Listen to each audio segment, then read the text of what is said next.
আসসালামু আলাইকুম বন্ধুরা, আজকে আপনাদের সাথে আলোচনা করব ইলিশ মাছের বাসস্থান। ইলিশ মাছ আসলে থাকে কোথায়? একটি নোনা জলের মাছ হলো ইলিশ মাছ।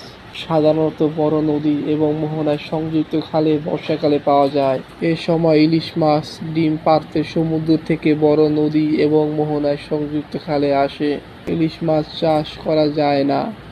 জেলেরা মাছ ধরার নৌকা নিয়ে নদীতে যায় এবং জাল ফেলে মাছ ধরে। এই মাছ উপকূলীয়বর্তী ঘাটে আনা হয়, সেখান থেকে বরফ দিয়ে দেশের দূরবর্তী স্থানসমূহে প্রেরণ করা হয়। ভোলা জেলার তজুমুদ্দিন, মেঘনা ও বঙ্গোপসাগরের মোহনায় সর্বাধিক পরিমাণ ইলিশ মাছ পাওয়া যায়। ভোলা জেলা ইলিশের জন্য বিখ্যাত। দেশের দ্বিতীয় সর্বোচ্চ ইলিশ মাছ পাওয়া যায় বগুড়া জেলায়।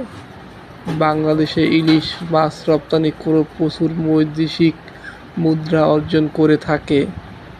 তো বন্ধুরা, আশা করি আপনারা বুঝতে পারছেন ইলিশ মাছ কোথায় থাকে এবং কিভাবে ধরে ইলিশ মাছ।